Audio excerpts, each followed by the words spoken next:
Thanks for plugging in to Rethinking the Dollar. I'm excited to have my guest, Philip Haslam, sit down with us today to discuss his new book, When Money Destroys Nations. I'm sure you're going to find this to be a great interview. Click the subscribe button below for more RTD interviews as well as monetary news updates. Enjoy. Welcome to Rethinking the Dollar. Today I'm excited to have my guest, Philip Haslam, all the way from South Africa. Philip's an economic advisor, writer, as well as a speaker. Trained as a chartered accountant in South Africa, he furthered his career in finances as well as in economics. As a speaker, he regularly presents to a variety of audiences on money, banking, and international financial systems. His latest research into the Zimbabwe hyperinflation provides groundbreaking clues into the consequences of money printing. His goal is to influence multinational monetary policy with sound economic reform. Today we'll be discussing his book, co-authored along with Russell Lombardi, When Money Destroys Nations. So Philip, welcome to Rethinking the Dollar. Thank you, Mike. Greetings and greetings to your viewers. Oh yes, I came across a interview you did a couple months ago and was really intrigued with the whole Zimbabwe crisis that took place not long ago. And so I'm looking forward to getting to your book. I actually ended up purchasing some Zimbabwe notes off eBay as like a little symbolic, keepsake of what happens when monetary policies go awry. So being that you're right there in South Africa next door, I know your take and firsthand experience will be unique that the audience needs to hear. So looking forward to diving into your book there. And so you're in South Africa. How's things in South Africa? Never been there before. When I think of just the continent of Africa in general, I think of the desert, things like that. So give us a little bit about South Africa and how you got into the sector you're in now. Okay, great. Thank you, Mike. South Africa is at the bottom of Africa, as the name would suggest. And it's not like the rest of Africa. Most Americans have a picture of Africa like the Lion King or safari and those sorts of things. South Africa certainly has some safari parks, but it's mostly a city-based country with large cities and normal infrastructure, universities, those sorts of things. My background is I studied finance at the University of Cape Town. I have a particular passion in what's known as monetary economics, as in economics of money. What makes money money, and why do people trade it? Why do people ascribe value to it? And everything that goes around that particular thing. This passion has been mine for the last 18 years. And it resulted in me going through to Zimbabwe to study what happened during its hyperinflation and writing the book When Money Destroys Nations. Right. Okay. Now, to get into some RTD questions or Rethinking the Dollar questions before we dive into your book, I'd like to get everyone's take on the globe surrounding the dollar. So, with that being the case, what comes to mind when you hear the words Rethinking the Dollar? Well, the dollar is the global reserve currency. And the first thing that comes to mind when I hear the words rethinking the dollar is rethinking the dollar as the global reserve currency. What would it look like if we didn't use the dollar for international transactions, for international storage of value, and international financing transactions? Right. Now, with the whole idea of your book, there is an explanation of what happened in Zimbabwe, which is right next door. And so, I'm familiar with it as far as how it blew up, got out of hand, money printing went crazy. And so people don't really know the consequences of central banking and how all that plays together. Now, how important is it for, Americans as well as those around the world, or your ordinary citizens with no monetary background, to begin taking an interest in these type of subjects when it comes to monetary education, which is one of your passions? I think it's one of the most important things that we need to be studying today. And the reason is that in Zimbabwe, ordinary housewives, teachers, business owners, farmers, every single person in Zimbabwe was uniquely affected by money printing and hyperinflation. It affected people in the most bizarre of ways. And in many senses, we see the Zimbabwe example, but around the world, we see countries responding to their debts by printing money on a large scale. Very few people understand how that will affect them. And yet everyone uses money. everyone trades, most people trade with a bank account, keep their stores of money in banks. They get paid salaries in money. And so it affects everyone. Money printing in Zimbabwe affected housewives, it affected farmers, it affected business owners, it affected everyone in the economy. And it affected them in the most personal ways, in every aspect of their lives, because you use money all the time. Right. So understanding what are the consequences of money printing is vitally important for everyone today who's alive right now. Right. Now, earlier on, we were talking about how economics in general, just the subject of economics dealing with monetary policy, finance, is somewhat, it can be simplified, but yet, I guess college professors, the experts in the field try to make it seem so, like you need a PhD just to understand the basics of it. Why do you think that is? Why is this not a subject that's taught on the, in the elementary grades for kids to understand, as they grow up and to be able to handle their own finances better? Well, my particular view is that there are a lot of vested interests in keeping the current banking system the way it is. There's a whole lot of money printing that happens. The entire banking system is built around the money printing process, and the whole government debt process is built around money printing. And so if you understand it too, if it's accessible for everyone, then people would very quickly begin to understand how unjust and how it actually affects them, and how it's a negative system.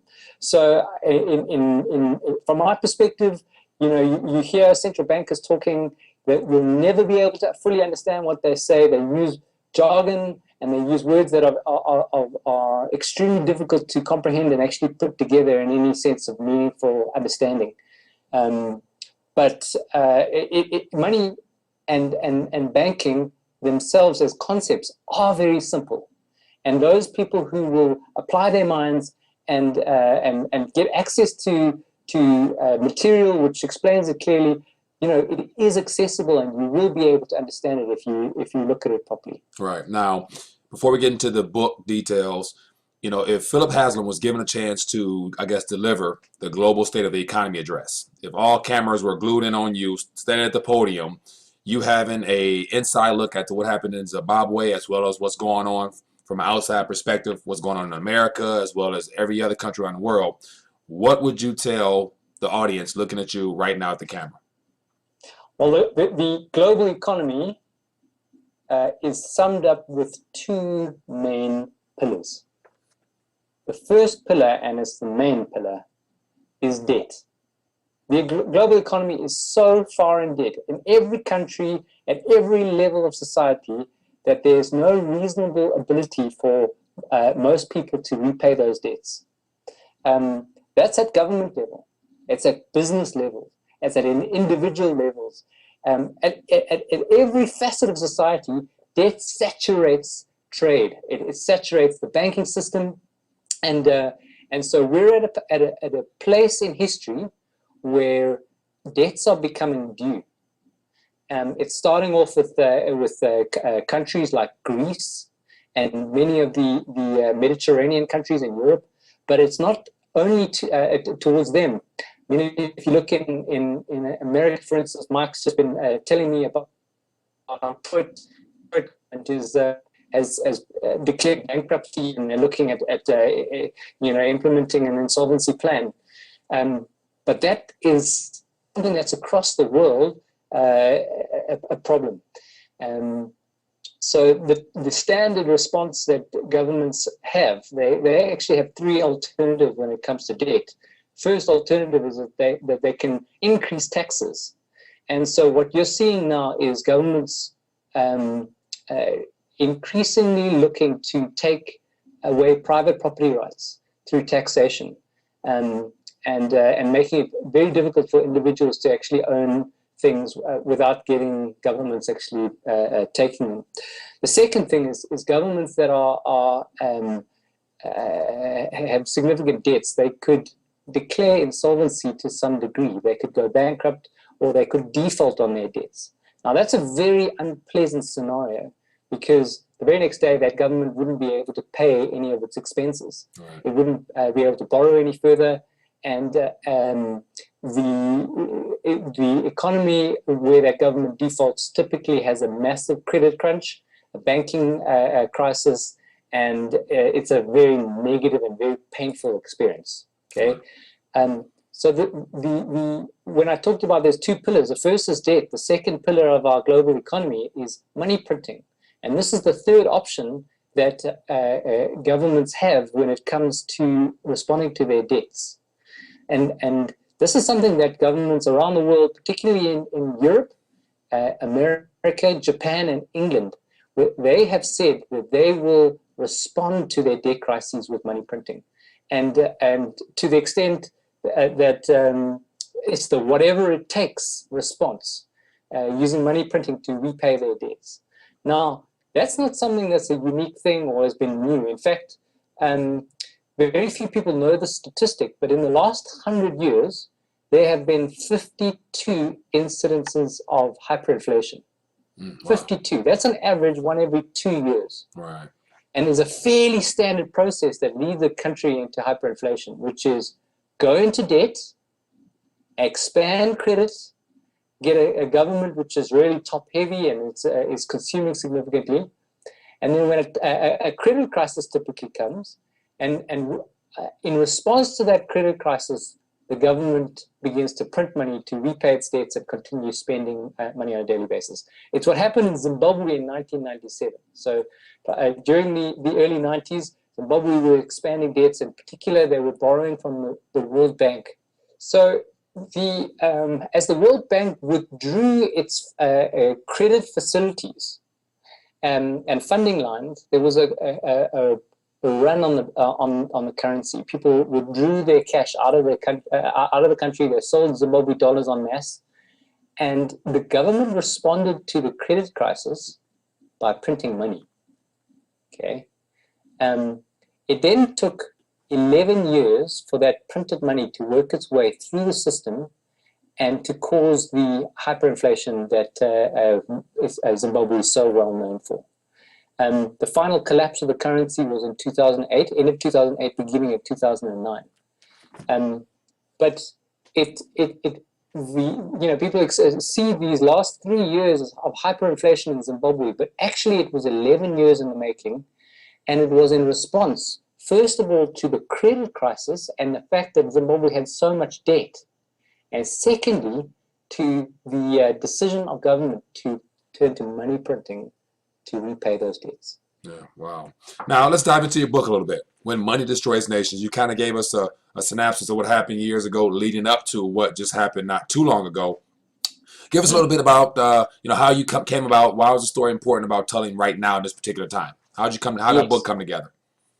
So I've been studying the global banking system for the last, as I said, 18 years. And together with my co-author, we've been doing several presentations on how money and banking works around South Africa. In fact, I've done presentations around the world in various countries. But during one of those presentations, we were presenting to a large asset manager.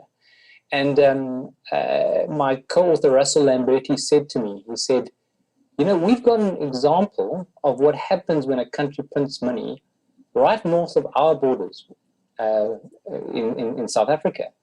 And I'm telling you, there are stories there that no one has heard. Right. Stories of people that have been through hyperinflation that people do not know about. He said it to me, he then said it to the team that he was presenting to. And that kind of got me thinking. I thought, sheesh, that's interesting, because part of the problem is that when we present on money and banking, we get people who are on one or two extremes. Either they're very educated and they want to talk to us about the technicalities of economics, technicalities, mm-hmm. or they're totally uneducated around money and banking, and they tend to sort of glaze out. So I wanted to go to Zimbabwe to study what how money printing affected ordinary people on the ground. Mm-hmm. And I wanted to write a story that was easily accessible for people who are interested in money, but in studying monetary economics, but who don't have an economics background or finance background. I must just say that it's a lot harder to write about these things simply than it is to write in complicated terms. Right. And that was our challenge, and we believe we've been quite successful. We spent many nights, because I came back from Zimbabwe after going and interviewing several people. I went there, interviewed 75 people, detailed interviews, and just got their stories. Housewives, teachers, schoolmasters, golf caddies, Right. taxi drivers, business owners. I tried to get a full perspective from all aspects of society, from all sectors of society, even from the Reserve Bank of Zimbabwe. And the interesting thing about it was that I'd started off talking to people, and they'd say, it's really difficult for me to remember. I've kind of blocked it out. The times were so bad. And then I'd ask questions like, what did you do when the stores went empty? Or how did you get fuel when the fuel lines ran out? Or what did you do when the government instituted withdrawal limits and you couldn't get any money out of the banking system? I'd ask those sorts of questions. Mm-hmm. And then the story started to come, personal, heartfelt. I wasn't allowed to record the interviews because if I got caught interviewing people, I could likely have been put in jail. Really? So I scribbled down notes, and I got 200 pages of notes, just tons and tons of scribbling, and then afterwards sort of wanted to collate. Okay, well, what is the theme that's sort of running through here, and how do I communicate to people using real lives and real stories? Mm-hmm. To communicate economic truths. Right. So anyway, I came back came back from Zimbabwe to South Africa, and I met with Russell Lamberti, and he and I would talk through the night wrestling on sentences. This is how the banking system works, but we want to make it as simple and easy for people to understand, and yet we don't want to dilute the strength of the economics behind it. So anyway, all that to say is we believe that we've got a very accessible book that's easily understandable by the average common person who wants to understand about money printing and how that will affect them. All right. Now, in part one of your book, Money Printing, the Big Picture, you start off by talking about the former federal chairman, Ben Bernanke. What made you start your book off talking about Big Ben? Okay, so the interesting thing is that at the end of 2008, Zimbabwe's currency finally collapsed. It was November of 2008. But at the same time, across the world, in America, the financial system was experiencing a complete bank insolvency. As Lehman Brothers went bankrupt, it was a huge crisis, and the banking system globally was basically insolvent. And Ben Bernanke at the time, in November 2008, they initially responded with an urgent all-night meeting in middle of September, and the government decided to use borrowed money to bail out the banking system. But then in November 2008, the Federal Reserve began printing money on a large scale, creating money and it was called quantitative easing. And so I start off the book by talking about that because, this isn't something that's new. And in fact, everyone's talking about this quantitative easing and, increasing the money supply. And yet, what are the long-term consequences? Because this is very real. This is now in a Western country, in a first world country, and yet very few people know what the consequences of it will be. So I wanted to start saying, hey, look, this is real. This is real. This affects you and it affects me. And then let's go into the example. Let's study what has happened in another country where there's been significant money printing. Hope you're enjoying my conversation with Philip Haslam. Wanted to take a quick second to give you a heads up about the Rethinking the Dollar app over at the Google Play Store. For those that have Android and want to stay in touch with the RTD, visit rethinkingthedollar.com, the Google Play Store, and get the RTD app. Thanks. All right, now dive a little deeper in your book, chapters 3 and chapter 4, Global Money Printing and Hyperinflation 101. I mean, what is hyperinflation? You know, to someone who's never experienced it, such as people here in the United States of America never, the millennials, centennials, those 18 and under have no clue about inflation. Nevertheless, hyperinflation. Give us the 101 of hyperinflation. Hyperinflation 101. Okay. Well, to start off, hyperinflation is not a moment. Everyone's looking for this moment that it's going to be hyperinflation. That suddenly the country, I woke up and the country was in hyperinflation. It doesn't work like that. Hyperinflation just literally means excessive or very high inflation. So what typically happens is a government prints money. Those newly printed dollars in the United States or in Zimbabwe dollars, those newly printed Zimbabwe dollars began to make its way into the system, and only a little bit later did those dollars result in inflation, in prices increasing. Okay, and so as the government prints more money, then those prices, there's a time lag, and then there's a price increase. And as the government prints more money, there's time lag and prices increase. And people begin to realize, well, hang on a second, there's the government's printing money, and that results in prices increasing. I'm going to increase my prices sooner and quicker and faster to actually take into account money printing.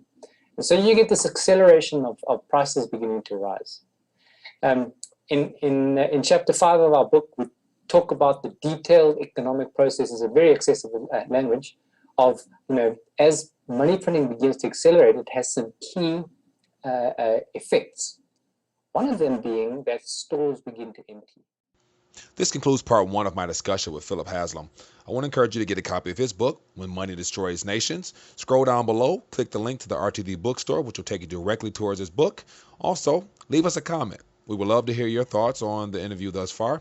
And if you find this to be informative, please feel free to share this information. When you get a chance, visit rethinkingthedollar.com, where you get a chance to test your money IQ, as well as get a copy of my free ebook, The Simplicity of Money. Visit me on Facebook, where I share monetary news daily. Also, subscribe to this video here, and you'll get access to part 2, where we go into more in-depth talks about the Zimbabwe dollar, as well as gets Philip's take on the global economy surrounding the United States dollar. Look forward to seeing you in part 2. Thanks.